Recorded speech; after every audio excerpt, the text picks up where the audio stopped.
Hey, welcome to The Substance. I am your host, Philip Marinello.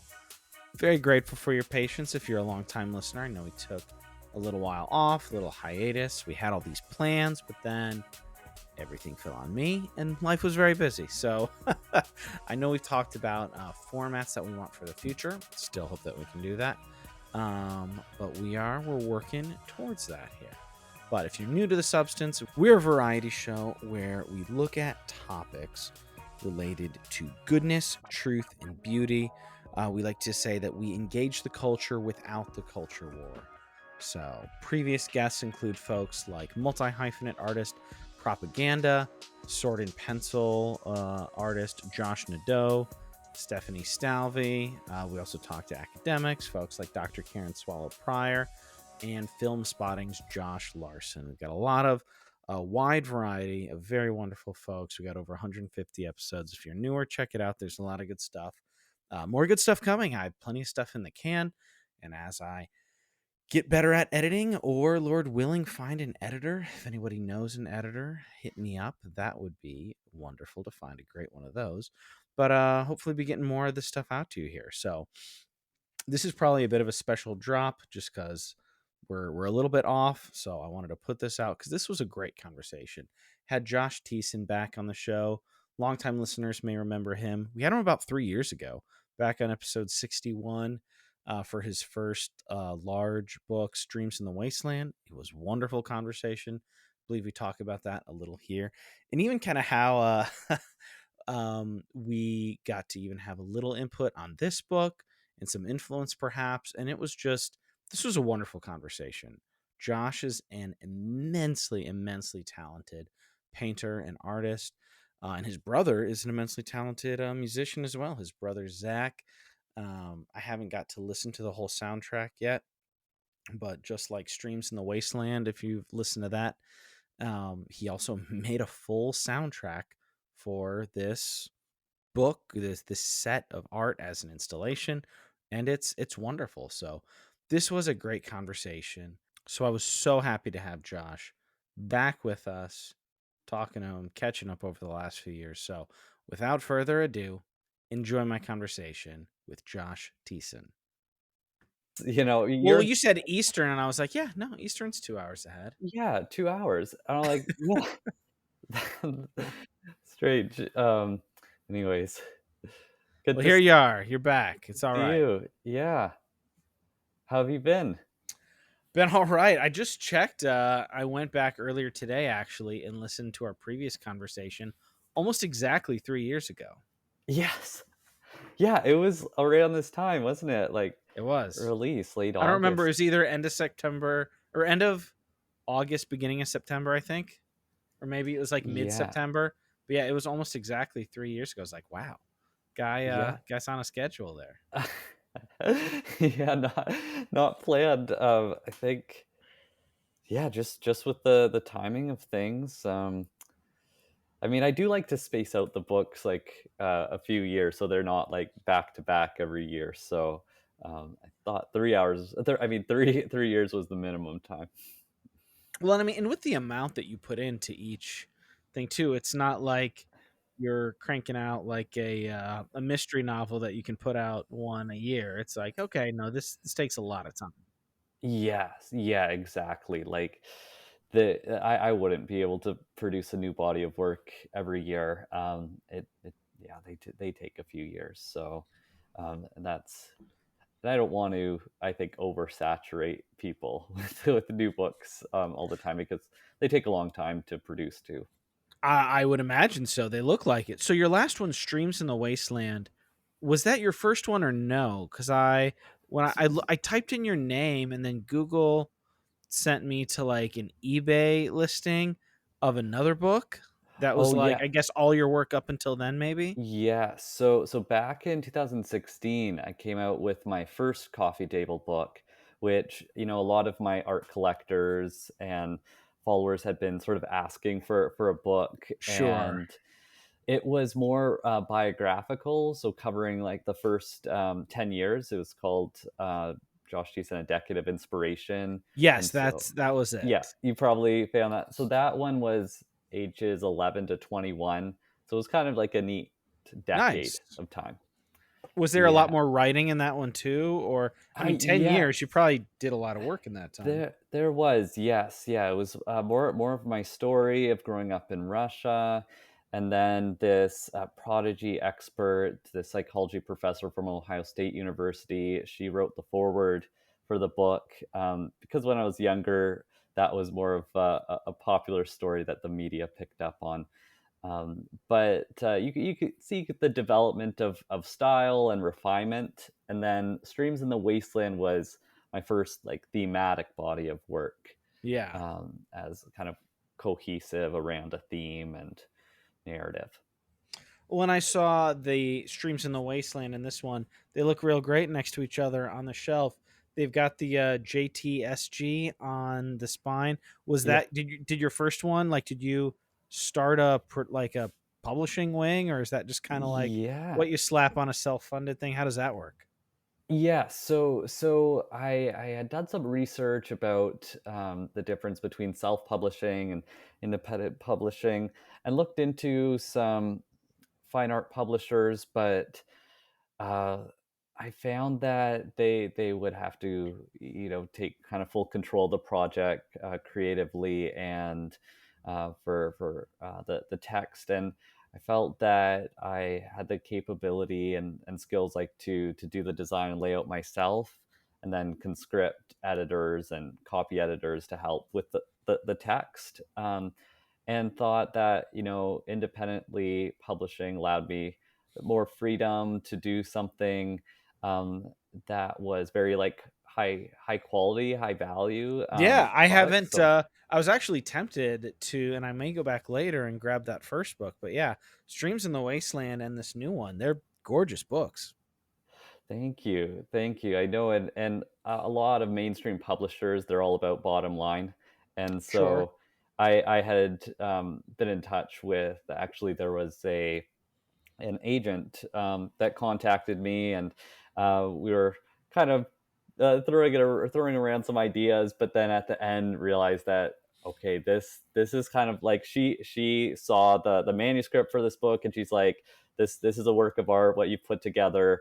If I send it to any one of the big publishing houses, they're gonna deconstruct it, and I feel bad all the work that you've put into this. And so it is a little bit unique, but for this kind of niche audience that I think I'm tapping into, I hope to create something that is unique, that doesn't kind of capitulate to sort of like market pressures of the publishing industry.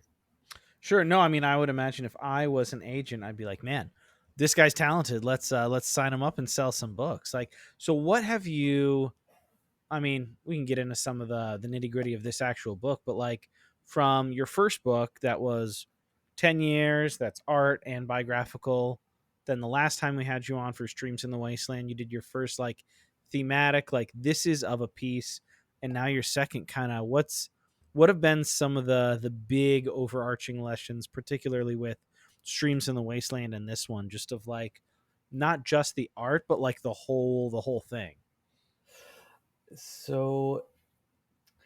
So as in like the theme of the project, Well, or no, about just the putting it process? out because like Yeah, you can do a painting and you take a very like you take yeah. painstaking efforts to do a painting, but then like to do the painting in the series and then to do the book with the writings that go with it, and then the editing, the layouts, the packaging, the this is like a very nice object too, Okay, like yeah, because that's different than just exactly. sitting there in your studio, right, and sketching and photography and like laying out a painting. Like this is a little bit of a different skill set, I would imagine. It is for sure. So, generally from the beginning, my practice was to write an artist statement to go alongside each painting, and so So you um, started with that? yeah, very Nice. early on, I was encouraged, and felt that I could articulate my thoughts fairly clearly, and never intended to close off the meaning of a painting. I wanted those stories to be generative reference points for those interested in diving a little deeper. And so a book was kind of natural, really, to have all these texts in one collection.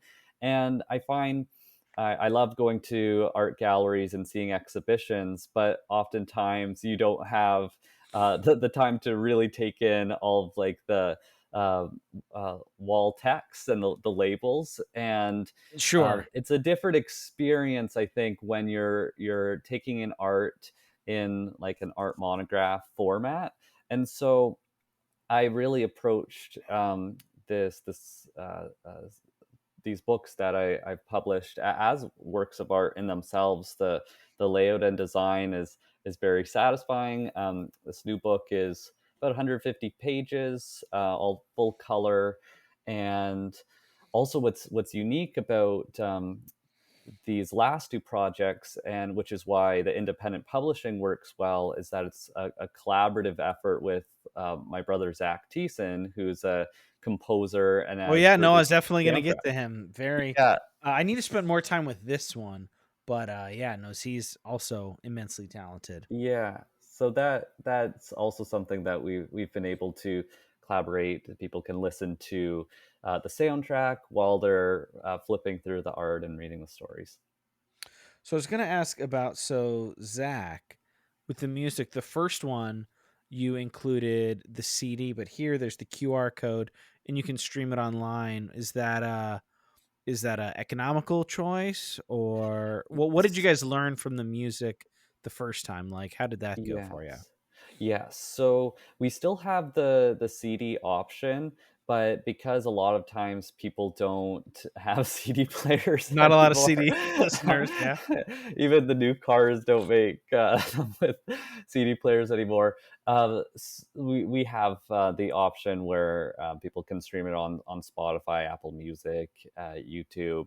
So it's an option now. I think just the CD itself is a nice keepsake as well. But it's really uh, trying to make the music accessible for however people desire to experience this project. So you start with your artist statement, and when you've had your exhibitions, were your like long statements with each piece? Yeah. Yeah, so that's what is kind of unique. The galleries that I've shown with, my most recent solo exhibition was with the New York gallery, Rehs Contemporary, which hosted the debut of my Vanitas and Viriditas painting series last spring in 2023. And they put the statements to go alongside the paintings, which not all galleries I think would be fond of, because there's some theories of art where it's just the audience that interprets the art. The artist's insight is not at all important. But I find in my case the writings are kind of like lyrics to the music, which is the painting. So it's almost like a interdisciplinary type of project, where it's not just that the text are kind of demystifying the paintings, but hopefully kind of this extension, kind of like a diary of what I'm processing through as I'm painting. So as you lay them out, they're in order. Did you kind of how did so you start with your written statement? Like, how do you kind of conceive of not just a painting, but like a body of work, or how do you describe it? What is this? Is this a like an exhibition? Like, what do you call this Yes. collection of paintings? Yes. So this series began. Series. Okay. Yeah, the series or body of work. It's one of those things that takes many years to develop. I was finishing my last One Streams in the Wasteland when I got this idea for a new collection of paintings, and I was taking a class on the wisdom books of the Bible, Ecclesiastes and Proverbs and um, Job and Song of Songs, and I became interested in some of the ecological themes that I saw, and ideas for paintings began kind of percolating in my mind, and so I would sketch those out. I'd pray and meditate on them, on these concepts, these passages of scripture that were um, sticking out to me, and then that's how I developed these characters that are woven throughout the works. So you mentioned, yeah, so we should say for listeners or any audience who's maybe not familiar, Streams in the Wasteland was very strong, like you said, ecological, um, like Yeah, like lots of animals and abandoned ruins and sort of like downfall of civilization and nature's reclamation. Um, reclamation. That was the yes, word I was so yes, like the idea of the abdicated stewardship or the failure of the stewardship of the the environment that we were given, and then kind of like nature reclaiming itself. Like that was very powerful, and I noticed in this, like, there's plenty of those themes continue, but you get to some of the more the personalized aspect, and that's the kind of the two paths in search of like the like knowing and acting rightly. Again, it's but kind of yes. more personal, the virtues and the wisdom seeking that. Yeah, yeah, you got it exactly. And Streams of the Wasteland was inspired by the prophetic books and the book of Isaiah specifically, where that phrase comes from of how the wild animals honor God the Creator, and it's Isaiah kind of contrasting the animals, the hyenas, the jackals with Israel and the surrounding nations that have rebelled against the Creator. And there was often ecocidal practices within warfare tactics, as well as Israel Yeah, abandoning so like much that God had to Sabbath say, and like, yeah, "Hey, when you like besiege something, like leave the animals and plants and yeah, like leave nature alone." yeah, let the trees and yeah, don't take the mother bird's eggs and etc. Yeah, exactly. And so I thought it would be interesting in that to apply it to our contemporary culture and society of ways that um, abandoned ruins could kind of call forth animals bringing honor within that, and calling humanity towards stewardship. And now with this new body of work, as you're saying, it zeroes in more on the micro perspective of what are the kind of people we should become. And so it's one thing to think of these kind of vast civilizations and time periods that Streams in the Wasteland reflected, but I was really interested in how the wisdom books portray two divergent perspectives on wisdom, the book of Proverbs and the book of Ecclesiastes.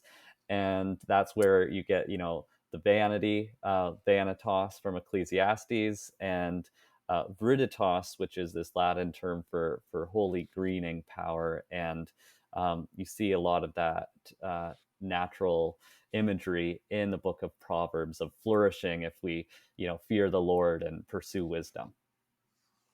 So it opens up with your series here opens up with refracting infinity. Was that one that came early, or was that the first one, or did you when you Yeah. did it you're like, "Oh, this is the first one." Like how did that process go? Yeah, so it was unique because in this case, I had a fairly clear idea of the two characters, the one being, Kohelet, which is Hebrew for teacher, and he's this Solomon like figure from Ecclesiastes. But with my paintings, I have never really sought to paint like literal biblical depictions, anything that's too kind of illustrative or didactic. The biblical references are more like a reference point, but I was interested in creating this character Colette, and he has this Cossack costume, which looks a little bit medieval, and then he has this Western Gothic wide brim hat, these steampunk glasses, and Slightly menacing. it's menacing. He's kind of this existential wanderer, and very, black and just red trim. And so I had my friend model for me, and I took all these different photos and different poses, and I had all these painting ideas. But Refracting Infinity was, I think, kind of like the establishing shot of a movie, where you see kind of this headshot, this reflection of Colette in this window, which I saw as sort of like this university science lab. There's like smoke and potions and two indigo bunting birds, and there's string theory referenced in and an atom symbol as well in the window frame. And so I thought that's where I would begin. Okay. And you had some, so in the book itself, it's nice for maybe art fans who maybe aren't as well versed as some. You've got the Van Gogh sunflowers that, and then Yeah, later on the church. Who was yeah, this? Oh, by you had Emily Carr. the Emily Yes. Carr, which honestly, jumping ahead, not that we need to talk about everyone. I mean, there's a lot of incredible work here, but I Thank feel you. like if I could have one on my wall, it might be Creation Cathedral. I really do. Oh That yeah. one, I really do love that one. Nice, nice. What resonated with you in that one in particular? I don't know. Like it's similar to the streams in the wasteland. Not like some frou frou, like, oh, like all we need is nature, but like God made a full world, and just seeing how the human and the animal and the nature kind of all together paint like the fullest view of Yeah, like a flourishing world, like the flourishing wilderness, the man and the beast, and how kind of all of it does point to the creator, not just, oh, man and his accomplishments, or even like virtues in and of themselves. yeah, And it's like classic too, with like the classic church. You can tell it's very. And then when I saw the picture, I was like, oh, like that makes sense. And I'm not familiar with Emily Carr. Some of our more sophisticated listeners, maybe, but I mean, I just found it very striking. And I mean, obviously, you have your own memento mori. I think that concept, I mean, for eons and always will be, is very mhm. important. But the beauty also of the graveyard, not just the severity of it. Yes, exactly.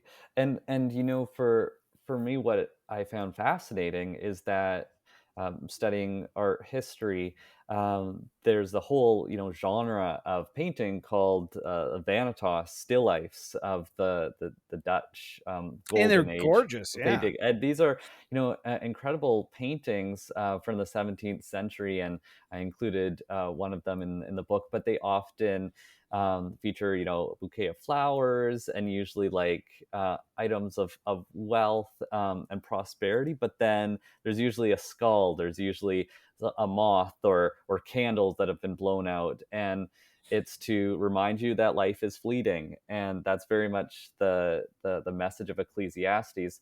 But I think it's fascinating that throughout Western art history, you do have kind of this engagement with the Bible as inspiring like whole genres of painting. And so I thought tapping into the Vanitas, I have a painting of Memento Mori, as you're Yeah. referencing, where he's holding the skull, and there's the melting candles, and there's these two lemurs surrounding him for a bit of comic relief, as he's kind of Colette sort of reflecting on his mortality, which, although it could sound kind of macabre and dark, is, I think there's wisdom in that, seeing that life is temporal.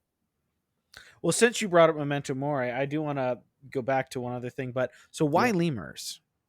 Yes. So lemurs, I was noticing they're endemic to Madagascar, and Okay. My they're son is very into lemurs oh, and I all love sorts of lemurs. wildlife. I grew up watching Zaboomafoo. If you're Oh man, the new version of that, the same guys, Wildcrats. Wild That's his Kratts, very yes. favorite thing. Oh yeah. Oh, I'm sure. Oh, it's great.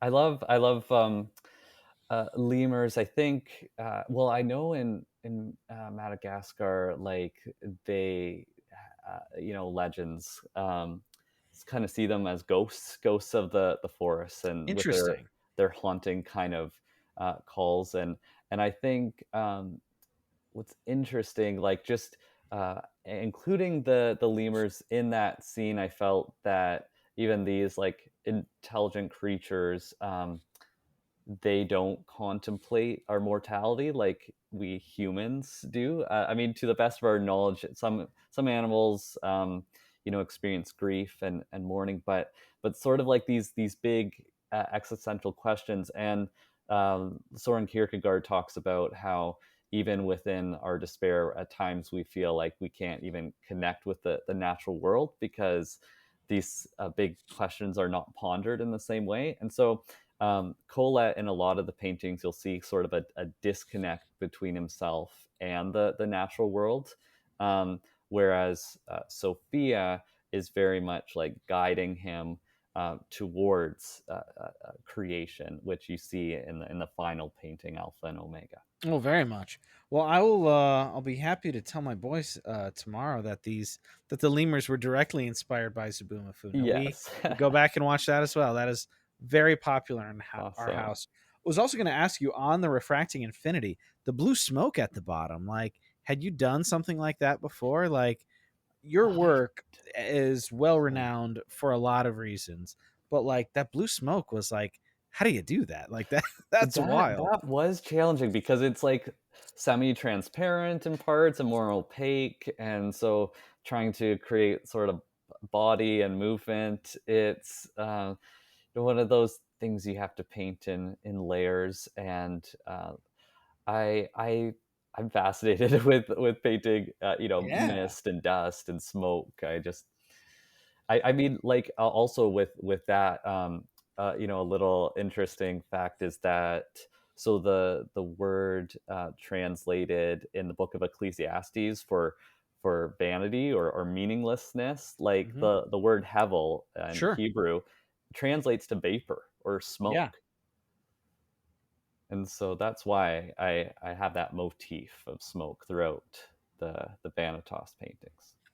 No, I just thought I was like, wow. Like I know that your paintings take hundreds of hours to do. I was like, that smoke must have taken so much time. It's Yeah, so I How do you even can't chart your progress? You're like, if it's you're in the like, 'cause I mean, you're pretty regimented. Like you put like your 8 to 10 in a day yeah. painting. Like, you're like, did I Yeah. make progress on the smoke today? I think so. I know, it can be so tedious. I'm a very slow and meticulous painter, and I counted up the hours for this whole series. There's 17 paintings and then 6 drawings, and I, estimated, well, I didn't estimate, I actually had it in my app on my phone. It was like 5,000 hours Yeah, over 3 years. So, that's quite a bit. it's a yeah, big commitment for sure. But yeah, no, I mean, I remember the last time you talked. Do you remember? So, I mean, the larger ones take more time, Yes. I would Yeah. imagine. Yeah, so I mean, I had a painting in the previous series, Ignis Day, Lamb of God, that was like That was gnarly. That's like the 6 by three-parter. 8 feet. Yeah, that Yeah. one was like 1,700 hours, which was just crazy. What's this like? Swallowed by knowledge or greening the white cube? Probably. Yes, yes, those were a type of movie. I love Swallowed by Knowledge for all the books that I I remember painted. you kind of crowdsourcing that a little bit online. Yes, That was yeah, fun. that's right, yeah, good memory, and I think maybe you threw in some book, suggestions. I threw in a bunch. I Yeah, hadn't when I first got the book. I looked through. I need to go back and check our DMs and see if we got any in there. yes, I think they might be. I put in like 70 some titles, and they're so tiny, so you have to really look closely, but I mean, classics from literature to science to history. It Well, was fun. hey, a small little bit of being a part of it. That was very A cool. little And bit I of, yeah, also so substance influence. I could be completely off the mark here and let me know. But when I was reading the intro, I didn't write it down because I didn't want to write in this book. But you mentioned Arcade Fire and Infinite Content, and I wonder, Oh, because we have those weekly posts just about like what are we doing. And I was like, oh, I wonder if that kind of lodged in his head at all, because you talk about oh that yes. a little bit specifically. I was like, did we kind of like seed in the back of his Yes, head perhaps that? yeah, I think that's what's cool about your podcast is that, um, like, you highlight works of art, like, across the spectrum of people of various worldviews, backgrounds, but that it's something thought-provoking, and I think that's what's interesting about that album, Everything Now, Arcade Fire, just the infinite content, these songs, Creature, Comfort. I felt like a deep resonance while I was painting this series, that there's a lot that's being talked about. Are we just being satisfied with being entertained and amusing ourselves to death? Like Neil Postman's book, but that's I think I'm pleased to see, like, within um, religious, non-religious, secular, Christian people are kind of waking up to the fact that, are we just kind of numbing ourselves with entertainment? And so I love when I hear um, you know musical artists also tapping into these themes. Oh, I love it. I mean, I do want to get to Sophia, but since we're already on the Yeah. train here, talk to me about Nirvana 5G. Yes, and that's the one had in mind. So Like, uh, as you're flipping through it, like, there's you're massively talented. Have you are you you're still an associated living master? Is that your yeah, talent? yeah, still, yeah, have that designation. Haven't Each lost it each from well, Art I Renewal don't know Center. if Yeah, there's like levels to, I'm completely ignorant of yeah, the statuses. yeah. Still, yeah, very very honored. The Art Renewal Center, they're like the world's leading organization for recognizing um, classical and contemporary realism artists who are using old masters techniques today. And so I definitely have a great appreciation for the Renaissance and Baroque painters, but I think with this series especially, I wrestled with some more modern subject matter, like Nirvana 5G, which So, like, is as you're flipping through, there's a lot of gorgeous nature yeah, there. Like, you can tell that, like, you're really clicking with Sophia. You got some of it's kind of fantastical. And then you get to Nirvana 5G and you're like, whoa, okay. Like, yes, that's the one that and kind of stops you in your tracks a little bit. yeah, and that's another one where the idea first came from a song by Father John Misty, "Total Entertainment Forever," which is talking about, like, historians will find us in our homes, plugged into our hubs, skin and bones, with, like, in our Oculus headsets. And not that I'm a curmudgeon. I don't think all technology is of the devil. I think there's a lot of great uses for it, but this painting was uh, I think a cautionary work showing this apocalyptic scene with this cell tower, and Colette is sort of amused in this virtual reality that he's experiencing. And then there's the only signs of life within this kind of video game esque cityscape is a black jaguar and then the turkey vultures looming above. So, And why the black, you said Jaguar? yeah, the black jaguar was well, I thought it would be interesting just how he's kind of camouflaged. Not many people even notice the jaguar at first because he's sort of lurking in the dark, and then the turkey vultures. Because they're carrion birds and usually associated with death, and uh, that's I liked, incorporating that as sort of signs of, okay, these are the only signs of life. Like, is this the world that we're heading toward? And perhaps Colette could be jolted back to his senses with these creatures that are still around. Yeah, very Ready Player One vibes. Yes, yeah, exactly. But yeah, no, that's I hope that we never get there. No, exactly. I think the recent flop of the Apple Vision Quest, or the I think it was the Apple glasses that I've for never VR. tried them. I haven't even done them in, I like, the don't know store if yet. I think the jury's still out on whether VR will take root fully, but I mean, I think just the virtual spheres that we're already in, like within social Oh, media, yes. or like, Oh, I yes. mean, we're already kind of in sort of a digital world, and I think what I would say is that we have to be careful that we don't just live in our heads, in sort of what's been called like a excarnate way of living, as opposed to an incarnational Sure. way of life. And so I think that's what I wanted to tap into, because I think in and I'm guilty of this myself, as anyone is, that I can be so stuck in my head, um, that I forget about sort of the wisdom that there is in having like a physical connection to people, physical connection to the land that we're in, and that's what I think we have to be careful of not losing contact with. No, absolutely. It's, even with, the all the good in the world that is still there, it's hard. Yeah. It's very hard. Alright, so tell me about Sophia. Yeah, so Sophia, the idea for her came from the chapter in Proverbs, chapter 8, which there's actually four different poems to Lady Wisdom in Proverbs, which is the personification of God's wisdom. And she's this described as this craftsperson, this artisan who's delighting in God's creation. She was there with him at the beginning of the cosmos coming into being, and I found this so interesting as something to build a whole character around. Sometimes we think of Lady Wisdom as kind of a solemn older woman, and that's perfectly fair. But I thought, why not depict Wisdom as this young, cheerful young woman, with fiery red ginger hair and freckles, and she's wearing this um, velvet green dress, and there's brocade.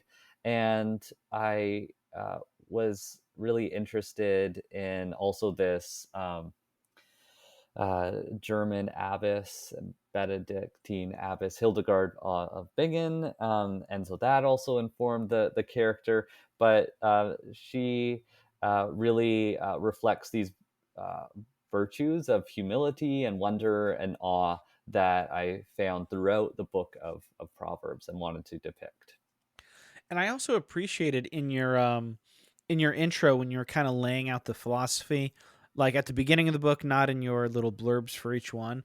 You talked about portraying wisdom as a woman because of that, and also some of that reclamation of the lack of positive representations of women sometimes in the spiritual art, and how, like, you what did you say, like how the oppression of women and the degradation of the planet can sometimes go together, like in hierarchical structures, the things that are not at the top are necessarily devalued, and how that was a conscious effort. Exactly, exactly. And that was a notion put forward by um, Rosemary Radford Ruder, who is an eco-feminist, and who has observed that throughout societies around the world, that usually the degradation of land, even how we kind of even gender virgin lands that are there just for our kind of human conquest, that there's an unfortunate association between how we treat women, um, and children as well, and how we treat the natural world. And so of course, people are familiar with the final chapter of Proverbs, Proverbs 31, which we talk about this, the noble woman, and that's very much the full kind of a culmination of Lady Wisdom. But I think it's a little bit deeper than then just that chapter, Lady Wisdom, is a theme all throughout Scripture. Even Jesus talks about wisdom will be proven right by her children, and so the Hebrew word for wisdom is feminine in its form, and so I think it's something that we have to be mindful of, that really both men and women reflect the image of God, our creator. And so uh, traditionally oftentimes people have thought about God as just this patriarchal kind of Zeus like figure, and so that's why I wanted to highlight how God's wisdom can be seen as this female personification of wisdom, and it's not some kind of like I don't know, like woke or feminist kind of projection that we're putting onto scripture, but it's actually from the text itself, and so that's what I really wanted to No, highlight. I'd agree. Valuing women is not a trendy thing. That is part of the deal. Yes, yeah, and even God, in the book of Isaiah, talks about how it uses feminine metaphors, that God, like a mother, gathers his children, and even like Jesus It's true. in the New Testament, as a mother hen gathers her chicks. So I wish to gather you, Jerusalem. And there's a painting, All Creatures Lament. I don't know if Yeah, you no, I was saw that gonna one with so, the yeah, the pelicans. next thing I was gonna ask you about was actually the juxtaposition, because most of your stuff does have either Colette or Sophia in them, but the Auguries of Innocence and All Creatures Lament are kinda the beauty and the vibrance, and then Yeah. the flip side of that. Yes, exactly. And so there's, with the auguries of innocence, it was sort of like this trio of two butterflies and a moth, and showing the beauty and wonder. And that came from, some poetry from William Blake about seeing infinity and eternity, and the microscopic, and the tiniest creatures that can have so much beauty, and how fleeting they are.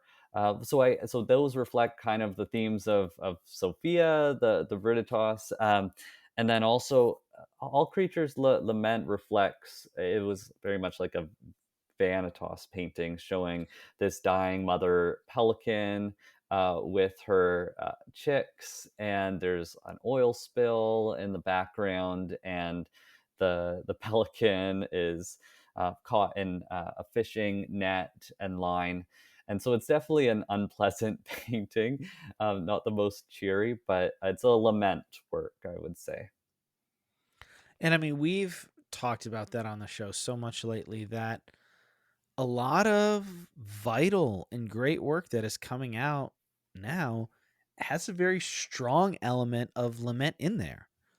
Yeah, And we are not a culture that is taught or kind of enculturated. Like, you look at like the Hebraic and Jewish traditions, like there are a lot of rituals and communal aspects of lament.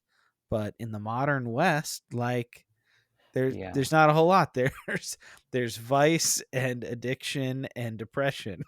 There's not yeah, a lot of healthy way to process lament, and a lot of times, like, it takes work to even fully, like, recognize the object of lament and the nature of lament and the effect of it. exactly. And I really do appreciate people of faith engaging well with lament, because it's necessary.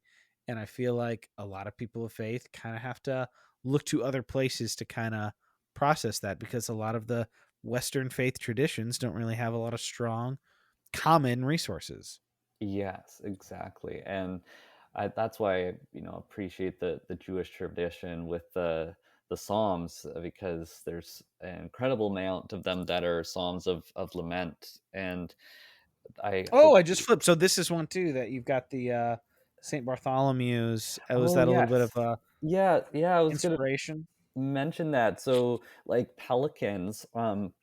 The dying pelican is actually a motif that's found very early on in church history and in stained glass windows, and it was based on this legend from a medieval bestiary book, which was these books that extol the moral symbolism of animals, and where a mother pelican during extreme seasons of drought would um, basically pierce her breast, and her chicks would feed off of her sustenance, and then this became a symbol for Christ's self-sacrifice for the flock. And so I thought at the heart of Christianity is a suffering savior, a suffering Messiah, and how Christ suffers with all of creation, not just humans, but even animals like seabirds that unfortunately are experiencing the brunt of human neglect and disregard. And so that just, not that we're going one by one, but I was just looking at the book here. Um, Greening the White Cube. I was looking at that. So this is slightly unrelated, but potentially.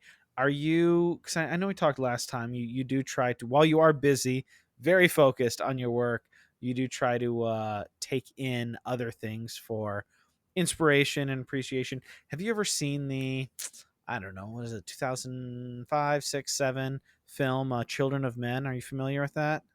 No, I haven't seen Okay, that one one. of my good friends' podcast just recently did it, and I saw the art, but I rewatched it not too long ago, and just this painting kind of gave me vibes of that, Okay. especially situated in the series between All Creatures Lament and then the ferret trials, kind of Sophia coming upon in this chaotic thing, like, oh, like there's all this art, but then the question of like, what good is this doing? It's here, kind of siloed away, like maybe like what does that mean societally, various things. So just talk to me a little bit about greening the white cube. Yeah, so the white cube is kind of a shorthand for the gallery space or the museum space, because usually galleries are painted with white walls, usually concrete floors. It's very industrial and reflects sort of like the modernist project, which in many ways scholars have seen was meant to kind of raise up, humans, a man, at the expense of nature. Within a lot of modern art, you see a rejection of ornamentation or of natural decoration and beauty itself. Uh, and also, female artists were also um, overlooked, sadly, even though many were painting and creating great work. But this painting, you'll for those who see it, you can check it out on my website is as well. So Sophia is walking into this abandoned art gallery, and so you see these objects, these commodified works of art that unfortunately the vice of greed has taken root in much of the art world and the art market particularly. And so uh, I think that if Lady Wisdom is heeded, we could have a real transformation in the art world. But that unfortunately, some of these vanities might need to be need to fade away before we see the futility of it. So this painting was kind of turning around things on myself and my own world that I kind of exist and work in. No, I mean, it's, that's another one that is just very staggering and striking as you look at it, because there's so much in there. Yeah, it was. So there's also there's a famous work of Damien Hirst's a pickled shark sculpture, and you see how it's kind of decaying, and the real sculpture actually did decay a couple of times. The Interesting. the yeah, they and the collector had to get it repickled, and it's quite a funny ordeal. So, Why? so Because I mean, I knew it wasn't a mistake, but it does look odd. And then it is also juxtaposed right next to it is the live deer coming in, which is also yes, interesting. yes, I forgot to mention that there's a doe in the foreground beckoning Sophia into this space, and you see, trees growing up, and cracks in the concrete. So that taps into more the natural reclamation theme, um, that we talked about earlier. Yeah. So the grand finale, the Alpha and Omega, and I didn't read the full thing here. Is that kind of shaped like his hat? Yeah, yeah. There's the shape of the hat, as well as the shape of like the portal.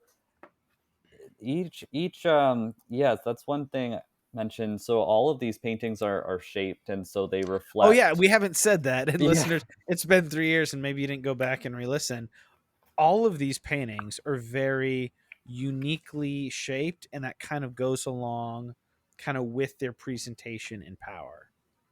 exactly. So the Vanitas paintings are often symmetrical and angular and more human made in their parameters, whereas the Viriditas paintings, the Sophia paintings, are much more whimsical and rounded, like all creatures praise, very like biomorphic, and there's lots of circles as well. Um, so that kind of also extends the meaning. There's usually something in the subject matter that then dictates the I like shape. the memento mori in the shape of a Yes, coffin. exactly, like with the coffin shape for um, that that piece. So Alpha and So Omega, where it kind yeah, of so all Alpha culminates. and Omega was the final work in the series, and there's kind of Colette's world and Sophia's worlds colliding together. So the background in the background, there's this Zen rock garden, which also reflects, the fleetingness of Which looks life. like it took so much time. It was, it was that's what, yeah, people don't realize actually, like painting all that sand was what took the lion's share was the lion's share work for this. No, when But I look at it, 'cause I mean, I go off and on between like movies and comic books. What like has more of my like downtime attention for both entertainment and stimulation? But I'm in kind of a comics phase right now, and some of these yeah, guys, I'm like, I know everybody gets the same page rate more or less. Some people really, really, really split. oh It looks yeah, like this looks like it takes a long, and then I see just yes, all the patterns in the sand, and I go like, I know the guy sometimes puts like over 1,000 hours into one piece, but like, wow, wow, wow. yes, it's all, I love texture and detail, and even though it's tedious, it's kind of a challenge which I like to take on. So yeah, so this, like I was saying, this painting has that rock garden, and it's juxtaposed with Sophia coming out of this portal from paradise, and on the portal are all the symbols for the 12 tribes of Israel, and then there's the Cairo stone, the capstone that comes into place at the top. Which is, a symbol for Christ. And in the New Testament, Christ is referred to as the wisdom of God. So Sophia is very much a signpost to Christ. And so this painting has symbolism. She's coming through this portal with this little sapling, the tree of life, which is a Jewish symbol for wisdom, and the wisdom that may grow. So in Colette's soul, as he comes to sort of the end of himself, pursuing things like pleasure and wealth and work, and all these different worldly pursuits. But it's the wisdom that Sophia encounters in this meeting of the two that I wanted to capture in this final painting in the series.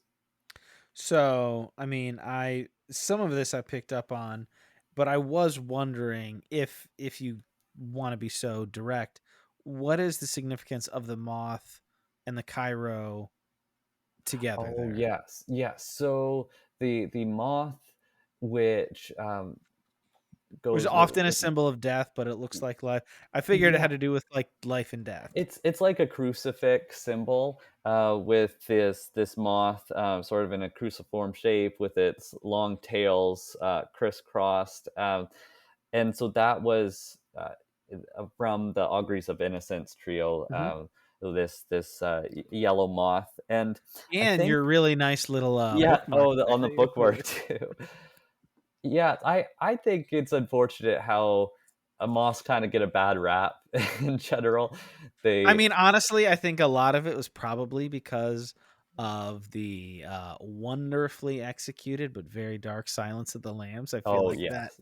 That's right. I feel like Yes. that burned into everybody's, psyche. Because I mean, honestly, I like, my wife loves moths. I mean, everybody that has tattoos has moths, but Yeah. I feel like I always think about Silence of the Lambs. Yeah, Every exactly. time Yeah, when I know, yeah. It is Buffalo so Bill, yeah. interesting how culture and the arts and entertainment kind of mediate our understanding Sure. and, But, like, this is association. beautiful too. I was like, Well, "Oh, it's wow." it's Like, the world's largest moth. It's a Madagascan, lunar moon moth. It's like the size of the palm of your hand. It just beautiful, and they're yeah, I mean, moths and butterflies, they're pollinators. They're, incredibly important to our ecosystems. We wouldn't have, food to eat without our pollinators, so they're essential. very grateful for them. Well, yeah, man. So, how are you still you're still touring the series around at galleries? Yes. Yes. So actually, the whole series it debuted in New York, but now is going to be part of like a traveling exhibition. It's opening at Redeemer University in Ancaster, Ontario, which is located about an hour away from Toronto.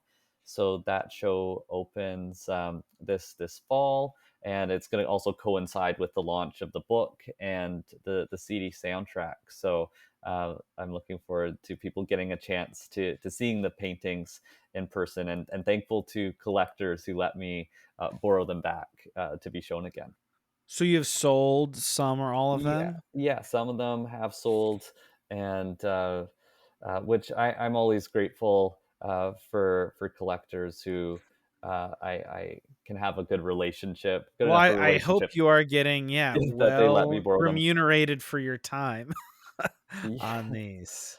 yeah, yeah. It always means so much about the people who connect with the paintings, and knowing that they're appreciated in collections. It's just an amazing feeling when you put your heart and soul into each work.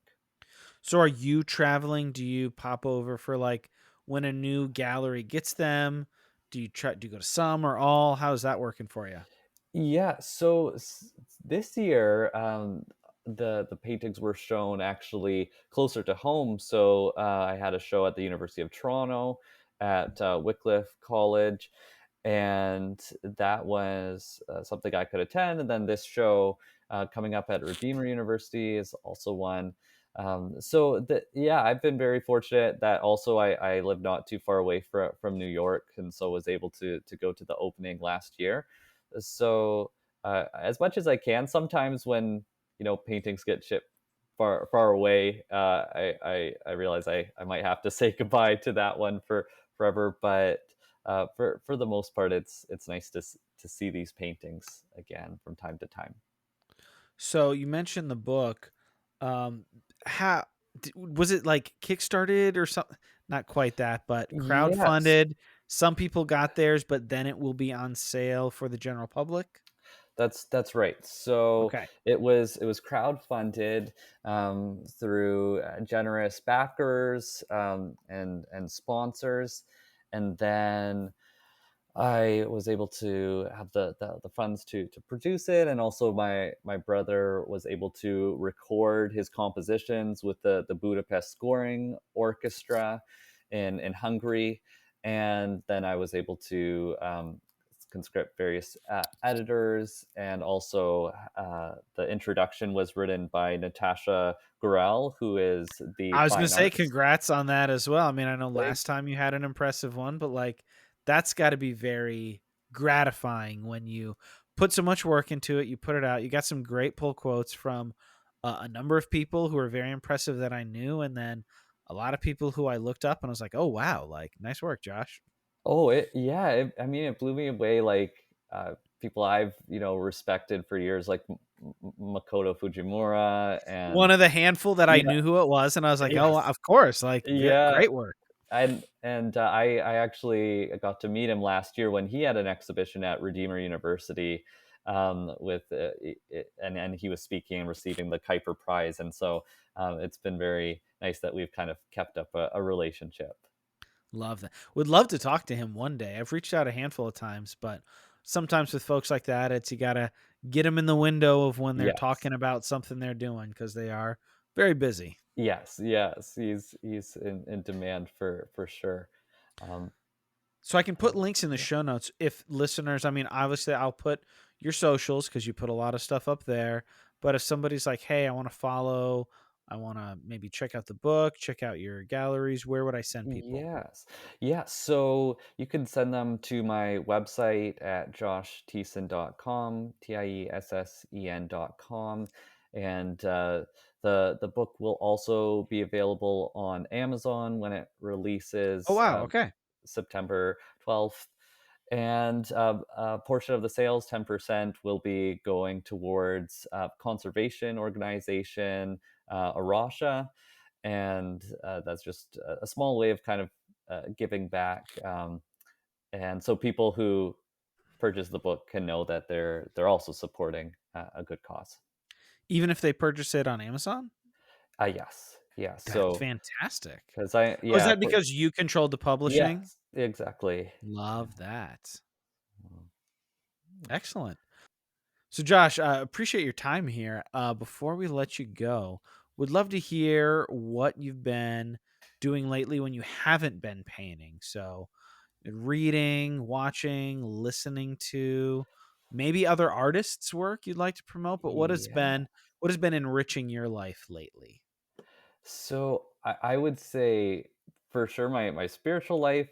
I love listening to podcasts and sermons, particularly like the John Mark Comer teachings podcast.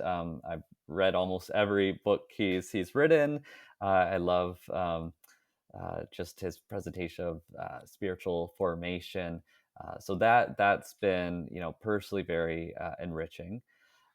On the art side of things, I would say a recent novel that I read that I loved was by Margaret Atwood called The Year of the Flood. And it's a very disturbing book, I'll warn you. It's this post apocalyptic, um, but it follows this group of people called God's Gardeners. And there's a lot of references to scripture and theology and church saints, kind of eco saints, as Atwood writes about. Um, so I like to kind of tap into other art forms, not just visual art. Um, Last year I traveled through Europe, and so had an amazing time seeing this incredible architecture Oh there. yeah, So there's this architect from Barcelona, Spain, Antoni Gaudi. I don't know if you're familiar with him. I'm He's not personally. No. very devout Catholic, and he designed the Sagrada Familia Cathedral. It's very colorful and whimsical, but I definitely recommend checking it out. Even just googling his name, you'll find uh, his amazing architecture, which I'm taking some inspiration for future paintings that I have in the works. Well, very nice. I'll be sure to put those in the Yeah. show notes. It is always fun to see people who are creative, and it's like, what are you guys enjoying lately? That's great. So I see Yeah. some new stuff behind you that I'm not familiar with. You working Yes. on your next series, or are you just kind of doing your Yeah, own thing right I'll now? show you actually. I'll take you a little tour. So yeah, so I'm always experimenting. I have uh, this painting here, which is like a collage of rabbits from pop culture and different cultures around the world. And then this was the painting that was recently completed. That was inspired by Antoni Gaudi's Casa Batlló with a Very cuttlefish. nice. It, So is that going to going be a over. part of a series, or is that just kind of your Yeah, own? so yeah, both of these paintings are part of new series that I can't yet say what the title is. I have it in mind, but you'll see these paintings Two or coming out 3 years. probably. Yeah, 2 or 3 years. So they'll take time, but I'm always experimenting and trying new things. Actually, I have this very large painting on the easel right now. Um, Wow. that's just the center panel. Um, Okay. yeah, and it's you'll yeah, so this one This will is be. good podcasting conversation here. Yeah, Have an I'm audio sorry. video. I'm No, showing that's you all right. paintings on a This is audio format. fantastic. If I had the video going, we'd say, "Hey, go support, come check it out." But this is Anyways, yeah, exclusive so right now. a lot of different things on the go right now, but always trying to kind of push myself in different directions. No, I love it. I do have a few friends who are artists to various degrees, and I do whenever I get to go to their studios or their shows, it's always a very special thing. So I appreciate the little mini tour there. Listeners, you gotta take my word for it. It's impressive. So check out his IG feeds in the coming 1 to 3 years. Yes. Always post work in progress there, so yes. Thank you so much, Philip. This was a lot of fun. Yeah, it was good catching up with you, man. Yeah, thanks so much just for thoughtful questions too, and just engaging all art forms, even including visual art. This was yeah, a real joy. It was my pleasure, man. You have a good night. We'll stay in Okay. touch. Yeah, take care. There we go. That was Josh Tiessen returning to the substance. Excellent conversation. It was just good to catch up with him as an internet connection who we made several years ago when we had him on for the first one, but following his work, looking at him putting these together, even to some degree having influence over a few of them, and just it's been a wonderful time seeing him continue to work, and it was great to catch up with him. So we hope you all enjoyed that very much. If you're enjoying what we do, want to send us over a little encouragement, you can send us a message over at thesubstancepod@gmail.com. Let us know what you thought of the episode, what kind of stuff you would like to hear in future episodes. Let us know what you're thinking about substantive cinema coming up soon. And if you want to support the show, throw us a couple dollars. You can do that on Cash App at $thesubstancepod. And I appreciate that very, very much. I think at the end of the year here, we got some costs. And now that I'm the only one making decisions and I'm not tech savvy, I need to kind of get my arms around all that before we start uh, losing the ability to do various things. But I'm sure we'll get that all set up. But thank you for returning. We appreciate you, listeners, very much. Share the show if you liked it. And obviously, you're going to like Josh's art. Feel free to share it on the socials. Tag us. We're at the Substance Pod on the things we are still on. We're barely there, but we're still on Twitter. We're on Instagram and sort of kind of on Threads if I can figure out the going between the two accounts. So I've been your host, Philip Marinello, and we will see you seriously, hopefully before too long, again on the Substance.